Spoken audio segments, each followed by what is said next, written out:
उस दिन अचानक हुई बहुत तेज बारिश में लगभग भीग चुकी ध्रुवा जब घर पहुंची तो किसी ने उसके फ्लैट के बाहर की गैलरी को अपने सिगरेट के धुएं से भर रखा था।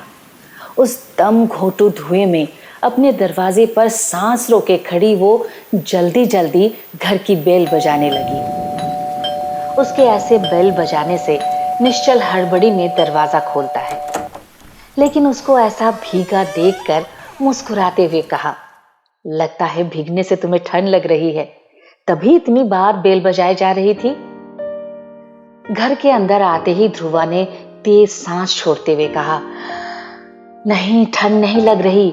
किसी ने सिगरेट के धुएं से गैलरी भर दी थी। सांस लेना भी मेरे लिए मुश्किल था। कुछ देर और दरवाजा ना खोलते तो शायद मैं बेहोश ही हो जाती। अंदर से तौलिया लाकर देते हुए निश्चल ने कहा, पता था तुम्हें ये पसंद नहीं, इसीलिए मैंने भी सिगरेट पीना छोड़ दिया। तौलिए से अपना सर पोंछते हुए ध्रुवा आश्चर्य में उसे देखते हुए पूछ बैठी, तुमने सिगरेट छोड़ दी? कब? उसकी इस बात पर निश्चल जोर से हंसने लगा।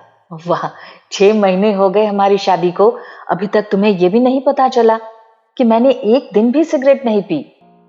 हमारी सगाई के बाद जब तुमने फोन पर एक दिन कहा कि सिगरेट अच्छी आदत नहीं है, बस उसी समय से छोड़ दिया। उसकी इस बात से ध्रुवा अंदर तक खुशी से लबरेज सी हो गई।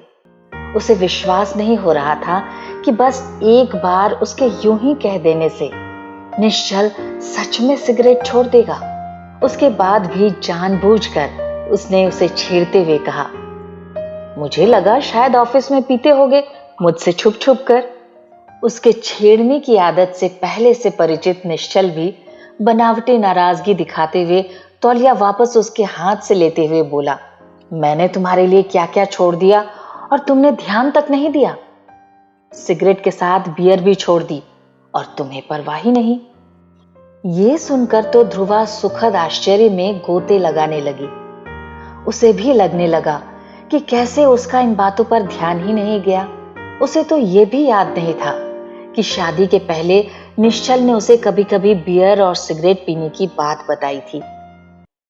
तुमने शराब भी छोड़ दी? लेकिन मैंने कब तुम्हें छोड़ने के लिए कहा? सवालिया अंदाज में उसने अपनी भौवें ऊपर नीचे करते हुए पूछा। निश्चल कुछ देर उसे मुस्कुराते हुए देखता रहा, फिर एक ठंडी सांस छोड़ते हुए बोला, देखो, पहले तो बियर शराब नहीं होती, दोनों अलग चीजें हैं। तुम्हारे बोलने से ऐसा लग रहा है जैसे मैं कोई बड़ा सा शराबी था और अब मैंने शराब छोड़ी है। दूसरा, तुमने सीधे तो बियर छोड़ने के लिए नहीं कहा था, लेकिन बियर पीने पर दूर रहने के लिए तो कहा था ना। ध्रुवा उसके कहने का मतलब खूब समझ रही थी। उसे याद था एक दिन ऑफिस मीटिंग से देर रात जब निश्चल घर आया तो उसने बियर पी रखी थी। दरवाजा खोलते ही तेज महक से छिटक कर दूर खड़ी हो गई थी वो। तेज गंध के प्रति संवेदनशील ध्रुवा तेज खुशबू वाले डियो और परफ्यूम से भी बेचैन हो जाती थी। ये महक तो उसके लिए असहनीय था। उस दिन निश्चल ने रात सोफे पर गुजारी बिना किसी शिकायत के।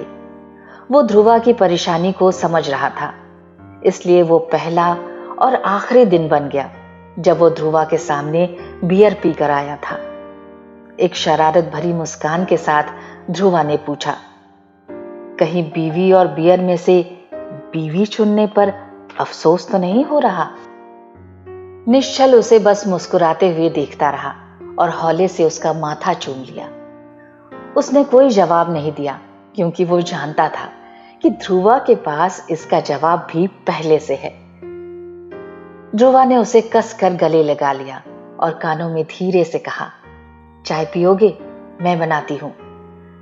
निश्चल उसे खुद से अलग करते हुए कहता है, मैं बनाता हूं, तुम पहले चेंज कर लो वरना ठंड लग जाएगी। ठीक है, फिर 2 कप बनाना, ध्रुवा ने कहा, लेकिन तुम तो चाय नहीं पीती ना, फिर आज क्यों?